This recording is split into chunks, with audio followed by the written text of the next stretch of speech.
በፈረንጆቹ 2026 ኤለን መስክ የሚለው ስም የነገው ዓለም መገለጫ ሆኗል። እሱ መኪናን ዳግም የፈጠረ፣ ማርስን ለሰው ልጅ መኖሪያነት እያዘጋጀ ያለና የዓለማችን ግዙፍ ዲጂታል አደባባይ የሆነውን ትዊተር ወይም ኤክስን የገዛ ሰው ነው። የሰው ልጅ አይምሮ ሊገነዘበው ከሚችለው በላይ የሆነ የሀብት ተራራ ጫፍ ላይ ተቀምጧል። ለደጋፊዎቹ እርሱ በገሃዱ ዓለም ያለ ቶኒ ስታርክ ወይም አይረን ማን ሲሆን፣ ለተቺዎቹ ደግሞ ስርዓት አልበኛና አዋሂ ሰው ነው። ነገር ግን ከዜናዎቹ ጀርባ ያለውን ሰው ጠጋ ብለው ካዩት ነገሮች በቀላሉ አልጋ ባልጋ የሆኑለት ሊቅ ሆኖ አያገኙትም። ይልቁንም የጠባሳዎች ስብስብ የሆነ ሰው ያያሉ። የዓለም ሚዲያ የ12 ዓመት ልጅ እያለ በሲሚንቶ ደረጃዎች ላይ ተገፍትሮ ወድቆ አይምሮ እስኪያብጥና ሳምባው ስራ እስኪያቆም ድረስ በጭካኔ ሲደበደብ የነበረውን ሕፃን አያሳዩአችሁም። በካናዳ በስደት በነበረበት ወቅት መርዛማ ዝቃጮችን ከቦይለር ውስጥ በሰዓት $6 እየተከፈለው ሲያጸዳ የነበረውን ምስል አይነግሯችሁም። እንዲያውም በ2008 በሆቴል ክፍል ውስጥ ወለል ላይ ቁጭ ብሎ ለውርደት ሰዓታት ቀርተውት የነበረውን አስጨናቂ ሌሊት ማንም አያስታውሰው። ባለሀብት ከመሆኑ በፊት ኤለን መስክ የማትረባነ ተብሎ የተነገረው ሕፃን ነበር። ይህ ታሪክ ያንን አይረቤነት በመጠቀም እንዴት አዲስ ዓለምን እንደገነባ የሚያሳይ ነው። ኤለን ሪቭ መስክ በ1971 በደቡብ አፍሪካ ፕሪቶሪያ ተወለደ። ከላይ ሲታይ ኑሮ ምቹ ይመስል ነበር። ኤለን መስክ አባቱን ኤሮል መስክን ሲገልጽ ክፉና ጨካኝ ከማለት አልፎ ሰይጣን ሊያደርገው የሚችለውን ክፉ ነገር ሁሉ ያደረገ ሰው ይለዋል። አባቱ ኤሮል ከፍተኛ የአእምሮ ብቃት የነበራቸው መሐንዲስ ቢሆኑም በልጆቻቸው ላይ ግን የማያቋርጥ የስነ ልቦና ስቃይ ያደርሱ ነበር። ኤለንና ወንድሙ ኪምባል ለሰዓታት ተገትረው አባታቸው ደደቦች፣ ዋጋ ቢሶችና ምንም የማይረቡ እንደሆኑ ሲነግሯቸው ይሰሙ ነበር። ኤለን ይህንን ሲያስታውስ አባቴ ዓለም ምን ያህል ጨካኝ እንደሆነች በቤት ውስጥ እንድለማመድ አደረገኝ ይላል። በዚህ ስቃይ ውስጥ ኤለን አንድ ማምለጫ አገኘ፤ መጻሕፍት። ገና በልጅነቱ በቀን 10 ሰዓታት ያነብ ነበር። ከትምህርት ቤት ሲመለስ በቀጥታ ወደ መጻሕፍት መደብር ይሄድና እዚያው መሬት ላይ ተቀምጦ እስከሚዘጉ ድረስ ያነባል። የሰው ልጅ የመኖር ትርጉም የፈለገው በዘ ሂትችከርስ ጋይድ ቱ ዘ ጋላክሲ በተሰኘው መጽሐፍ ውስጥ ነበር። ገና በ9 ዓመቱ ኢንሳይክሎፒዲያ ብሪታኒካን አንብቦ ጨርሷል። ኤለን በጣም አዋቂ ከመሆኑ የተነሳ ትላልቅ ሰዎችን ሳይቀር ስህተታቸውን ያርም ነበር። በዘመዶቹ ዘንድ ሊቅ ተብሎ ቢወደስም በትምህርት ቤት ግን ይኸው ባህሪው ጠላት አፈራበት። የማያውቀው ነገር የለም ባሉ ለጉልበተኞች ኢላማ አደረገው። በአንድ ወቅት አንድ ልጅ አድብቶ ጠበቀውና ከደረጃ ላይ ወርውሮ ከጣለው በኋላ የልጁ ጓደኞች ራሱን እስኪስት ድረስ ደበደቡት። ለአንድ ሳምንት ሆስፒታል ተኝቶ ታከመ። ይሁን እንጂ ወደ ቤት ሲመለስ አባቱ አቅፎ ከማጽናናት ይልቅ ደካማና ምንም የማይረባ በማለት ለሰዓታት ሲደበድበው ነበር። ኤለን ዛሬም ድረስ በአፍንጫ ውስጥ ባለው የካርቲሌጅ ችግር ምክንያት መተንፈስ የሚቸግረው በዚያች ቀን በደረሰበት ድብደባ ምክንያት ነው። በዚያን ወቅት ዓለም ጨካኝ መሆኗን ተረዳ። ለመስረፍ ከማንም በላይ ብልህ መሆን እንዳለበት ተገነዘበ። ከሁሉም በላይ ደግሞ ከዚያ አካባቢ መውጣት እንዳለበት ወሰነ። ኤለን በልጅነቱ ሮኬቶችን ብቻ ሳይሆን ፈንጂዎችንም ይሰራ ነበር። ምንም ጣት ሳይጎለኝ ማደጌ ተአምር ነው ይላል። ኬሚካሎችን በመቀላቀል ትንንሽ ፍንዳታዎችን እየፈጠረ ጎረቤቶቹን ያስደነግጥ ነበር። ይህ የማወቅ ጉጉቱ ነው በኋላ ላይ ስፔስ ኤክስ ለሚባለው ግዙፍ ተቋም መሰረት የሆነው። በ17 ዓመቱ የአባቱን ፈቃድ በመቃወም ወደ ካናዳ የሚወስድ የአውሮፕላን ትኬት ቆረጠ። አባቱ በ3 ወር ውስጥ ተሸንፈ ትመለሳለህ ብሎት ነበር። ኤለን ግን ከአባቴ ጋር ከምኖር በየትኛውም የዓለም ክፍል በረሃብ መሞትን እመርጣለሁ ብሎ በኪሱ ጥቂት $1 ብቻ ይዞ ወደ ካናዳ በረረ። ካናዳ ለሱ የተስፋይቱ ምድር ትሆናለች ተብሎ ቢታሰብም ለተወሰነ ጊዜ ግን የሲኦል ደጃፍ ሆናበት ቆየች። ኤለን አብዛኛው ሰው በአንድ ሰዓት ውስጥ ጥሏቸው የሚወጡትን ስራዎች በመስራት ሕይወቱን ታድጓል። የአክስቱ ልጅ እርሻ ላይ ሰርቷል። የኤሌክትሪክ መጋዝ ይዞ ግዙፍ ዛፎችን ይቆርጥ ነበር። የተቆረጡትን እንጨቶች መሸከም፣ መቆለልና ለእርሻ ሥራው እንዲመቹ ማድረግ የዕለት ተዕለት ተግባሩ ነበር።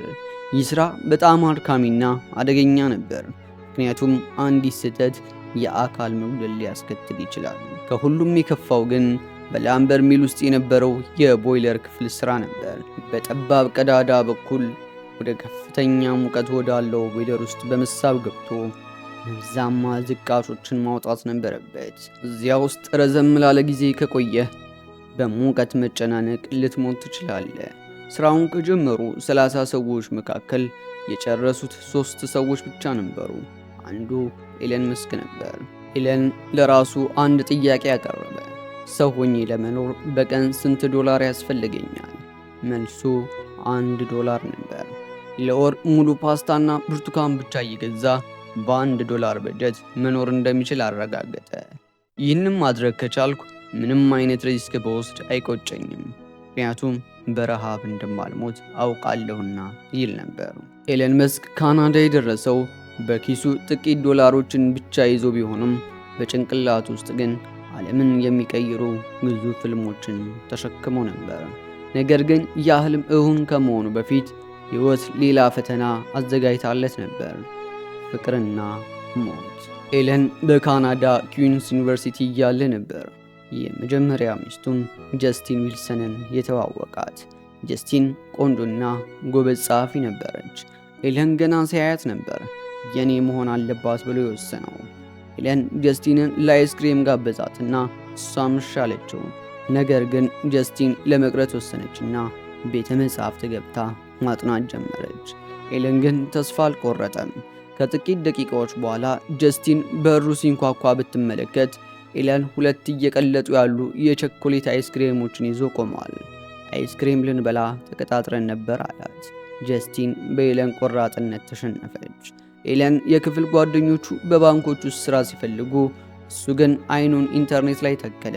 ጊዜው 1995 ነበር። ኤለንና ወንድሙ ኪምባል ዚፕቱ የተባለ ኩባንያ መሰረቱ። ይህም የዛሬው ጉግል ማፕስ ከመፈጠሩ በፊት የነበረ ቀደምት ቴክኖሎጂ ነው። ለቤት ኪራይ የሚሆን ገንዘብ ስላልነበራቸው አንዲት ጠባብ ቢሮ ተከራዩ። ቢሮአቸው ማደሪያቸው መኖሪያቸውም ሆነ። ሶፋ ላይ ተኙና ገላቸውን ለመታጠብ በአቅራቢያው ወደሚገኘው የዋይኤምሲኤ ስፖርት ማዕከል በየቀኑ ይሄዱ ነበር። ኤለን ሌሊቱን ሙሉ ኮድ ይጽፋል። ቀን ላይ ድካም ሲጫጫነው ከጠረጴዛው ስር ተኝቶ ኪምባል እንዲቀሰቅሰው ይነግረዋል። በሳምንት 7 ቀን በቀን 24 ሰዓት እሰራ ነበር ይላል። በመጨረሻም ዚፕቱ በ$307 ሚሊዮን ተሸጠ። ኤለን $22 ሚሊዮን በአንድ ጀንበር አገኘ። በወቅቱ ዕድሜው ገና 28 ነበር። ሥራ አቁሙ በግል ደሴት ላይ መዝናናት ይችል ነበር። ይልቁንም ግን $12 ሚሊዮን ከሀብቱ ከግማሽ በላይ በአንድ አዲስ ሐሳብ ላይ አፈሰሰው። እርሱም ኤክስ.ኮም የተባለ የኦንላይን ባንክ ነበር። ኤክስ.ኮም ከሌላ ተፎካካሪ ጋር ተዋህዶ ፔይፓል ሆነ። ነገር ግን እዚህ ጋር ያልተሰማ ትልቅ ትግል ነበረ። ኤለን በወቅቱ አስቸጋሪ ሥራ አስኪያጅ ነበር፣ ትዕዛዝ አክባሪና ቆራጥ። ኤለንና ጀስቲን ተጋቡ። በ2002 የመጀመሪያ ልጃቸውን ኔቫዳ አሌክሳንደርን ወለዱ። ኤለን ለመጀመሪያ ጊዜ እውነተኛ ደስታ ተሰማው። ነገር ግን ልጁ በተወለደ በ10ኛው ሳምንት ላይ በድንገተኛ የሕፃናት ሞት ኤስአይዲኤስ ምክንያት መተንፈስ አቆመ። ኤለን ልጁ በሆስፒታል በኦክሲጅን ድጋፍ ሲቆይ የመጨረሻውን የልብ ምት ተመልክቷል። ልጁ ሲሞት ጀስቲን በሐዘን ብትቀመጥም ኤለን ግን ሐዘኑን ወደ ውስጥ አውፍኖ ወደ ሥራ ተመለሰ። ስቅስቅ ብሎ ማልቀስ ለውጥ አያመጣም የሚል ጠንካራና ቀዝቃዛ አቋም ነበረው። ይህ አቋሙ ግን በጀስቲንና በሱ መካከል የመጀመሪያውን የመለያያ ክፍተት ፈጠረ። ይህ ብቻ ሳይሆን ኤለን ኤክስ.ኮም በኋላም የፔይፓል መስራች ቢሆንም በኩባንያ ውስጥ ካሉ ሌሎች አመራሮች ጋር ይጋጭ ነበር። ታዲያ ለዓመታት ከተጠመደበት ሥራ ለመጀመሪያ ጊዜ ለማረፍ ለጫጉላ ሽርሽር ከጀስቲን ጋር ወደ አውስትራሊያ ለመሄድ አውሮፕላን ላይ ተሳፈሩ። ኤለን አውሮፕላን ውስጥ ሆኖ ስልኩን ሲከፍት የኩባንያው ቦርድ እሱን ከሲኦነት አባሮ ፒተር ቲልን እንደሾሙት ተረዳ። አውሮፕላኑ ሲያልፍ ኤለን ወዲያውኑ ወደ አሜሪካ ተመልሶ ለመከራከር ቢሞክርም አልተሳካለትም። ጫጉላ ሽርሽሩም ሳይሳካ ቀረ። ኤለን ግን ይሄም ቢሆን ለበጎ ነው ብሎ ዝም አለ። በኋላ ላይ ፔፓል ለኢቤይ ሲሸጥ ኤለን ያገኘው $180 ሚሊዮን ለቀጣዩ ታላቅ እቅዱ መነሻ ሆነው። አሁን ኤለን ሀብታም ሆነዋል። እዚህ ጋር ነው ታሪኩ እጅግ አስገራሚ የሚሆነው። ኤለን የፔፓል ሚሊዮኖቹን ይዞ ወደ ባንክ አልሄደም። ይልቁንም ወደ መቃብር ሊያስብሉ ወደሚችሉ ታላላቅ ሪስኮች ወሰዳቸው። $100 ሚሊዮን በሮኬት ኩባንያው ስፔስ ኤክስ ላይ አፈሰሰ። $70 ሚሊዮን በኤሌክትሪክ መኪና ኩባንያው ቴስላ ላይ አፈሰሰ። $10 ሚሊዮን በፀሐይ ኃይል ኩባንያው ሶላር ሲቲ ላይ አፈሰሰ። ሁሉንም ሀብቱን ለውርርድ ያቀረበ መሰለ። እነዚህ ኩባንያዎች ከከሸፉ እሱም ባዶ እጁን ይቀራል። እነዚህ ነገሮች እየተካሄዱም ኤለንና ጀስቲን በኋላ ላይ በመውለጃ ቴክኖሎጂ IVF በመታገዝ 5 ልጆችን ወለዱ። ነገር ግን ኤለን ለስራ ያለው እብደትና የበላይነት ስሜት ትዳሩን አናጋው። ጀስቲን እኔ ሚስትህ እንጂ ሰራተኛ አይደለሁም ስትለው፣ እሱ ደግሞ ሰራተኛ ብትሆኚ ኖሮ ከረጅም ጊዜ በፊት አባርርሽ ነበር ይላት ነበር። በ2008 ዓለም በታላቅ የኢኮኖሚ ቀውስ ውስጥ ነበረች። ለኤለን መስክ የክብር ሳይሆን የውርደትና የውድቀት ዓመት ይመስል ነበር። ዓለም በታላቅ የኢኮኖሚ ቀውስ ስትናጥ፣ የኤለን ሕይወት ደግሞ በሶስት አቅጣጫ እየፈረሰ ነበር። ስፔስ ኤክስ እየከሸፈ፣ ቴስላ እየከሰረ፣ ትዳሩም በታላቅ ፍቺ እየተበተነ ነበር። ኤለን ያንን ጊዜ ሲያስታውሰው ብርጭቆ እየበሉ ገደል ውስጥ ትክ ብሎ የማየት ያህል ህመም ነበረው ይላል። በየቀኑ የሚነቃው በልብ ምት ጭንቀት ነበር። ቴስላ መኪና ማምረት አልቻለም። ስፔስ ኤክስ ደግሞ 3 ሮኬቶችን አከታትሎ አጋይቷል። ኤለን መስክና ጀስቲን ተለያዩ። የሚገርመው ነገር በወረቀት ላይ ሚሊዮነር የነበረው ኤለን በእጁ የሚይዘው ጥሬ ገንዘብ አልነበረውም። ለቤት ኪራይና ለግል ወጪዎቹ ከሀብታም ጓደኞቹ ገንዘብ መበደር ጀመረ። ከከፍተኛ ሀብት ወደ ተመጽዋችነት የወረደበት ወቅት ነበር። ስፔስ ኤክስ 3ኛውን ሮኬት ሲያመጥቅ የናሳን ውድ ሳተላይቶች ጭኖ ነበር። ኤለንና ሰራተኞቹ በጭንቀት ስክሪኑን ሲመለከቱ ሮኬቱ ከጥቂት ደቂቃዎች በኋላ በአየር ላይ ተበታተነ። በቢሮ ውስጥ የነበሩ መሐንዲሶች በሙሉ ስቅስቅ ብለው ማልቀስ ጀመሩ። ተስፋ ቆርጦ ነበር። ኤለን ግን እንባውን ዋጠና ሰራተኞቹን ሰበሰበ። ለኔ ተስፋ መቁረጥ አማራጭ አይደለም፣ እኔ በፍጹም ተስፋ አልቆርጥም በማለት ንግግር አደረገ። በዚያው ሰዓት ግን በውስጡ ለአንድ ሙከራ ብቻ የሚሆን ገንዘብ እንደቀረው ያውቅ ነበር። ያ ሮኬት ካልተሳካ ስፔስ ኤክስ ይሞታል። ቴስላም ወደ ኪሳራ ለመግባት ጥቂት ቀናት ብቻ ቀርተውታል። በ2008 የገና ዋዜማ ግን ተአምር ተከሰተ። ናሳ ደወለ። በስፔስ ኤክስ ላይ ያላቸውን እምነት ገልጸው $1.6 ቢሊዮን ኮንትራት ሰጥቶት ከጥቂት ሰዓታት በኋላ ደግሞ ለቴስላ የሚሆን የኢንቨስትመንት ገንዘብ አገኘ። ኤለን ወደ ገደል አፋፍ ተመልክቶ ነበር። ገደሉም መለስ ብሎ አየው። በዚያች ምሽት ኤለን ከሞት ተረፈ። ያለቀስኩት በደስታ ነበር ይላል።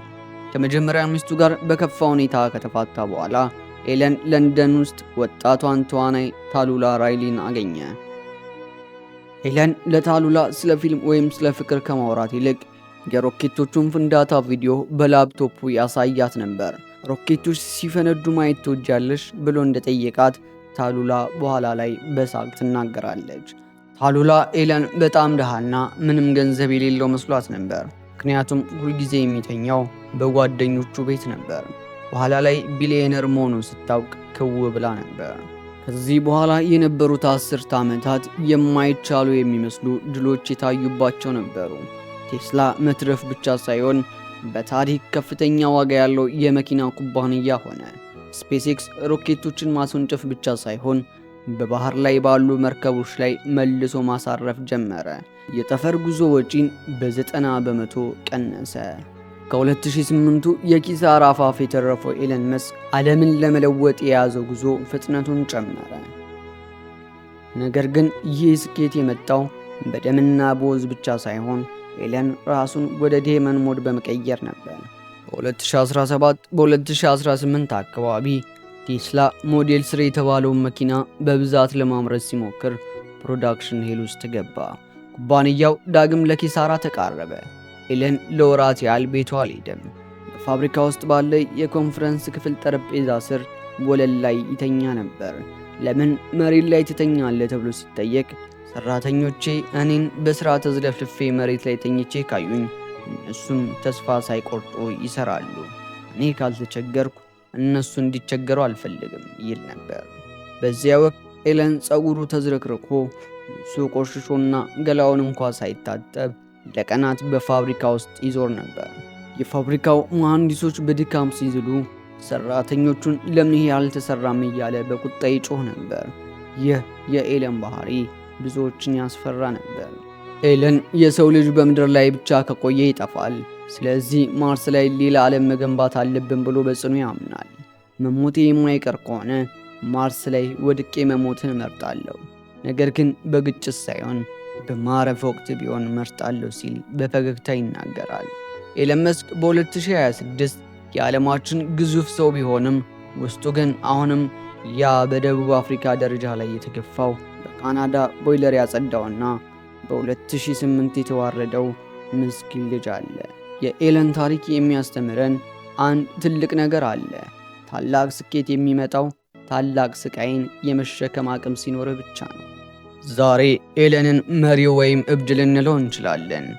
ነገር ግን አንድ ቀን የሰው ልጅ ማርስ ላይ ሲረግጥ የታሪክ መጻሕፍት የሚጀምሩት በፕሪቶሪያ ቆሻሻ ውስጥ ተጥሎ በነበረውና ተስፋ ባልቆረጠው በዚያ ጠባሳ በሚበዛው ሰውዬ ስም ይሆናል። እዚህ የደረሰው በእድል አይደለም። ሌላ ሰው ሲተኛ እርሱ በሳምንት 120 ሰዓታት ለመስራት ፈቃደኛ በመሆኑ እንጂ ከፊዚክስ ሕግጋትም ሆነ ከሰዎች አይቻልም የሚል መልስን ለመቀበል ባለመፈለጉ ነው። በሚቀጥለው ጊዜ ዓለም በሙሉ ባንተ ላይ የተነሳች ሲመስልህ በደቡብ አፍሪካ ያንን ደረጃ ላይ የወደቀውን ሕፃን አስታውስ። በካናዳ የቦይለር ዝቃሽ ሲያጸዳ የነበረውን ሰው አስታውስ። ትግልህ የመውደቅ ምልክት አይደለም፣ ይልቁንም ብረትህን እያጠነከረ ያለ እሳት ነው።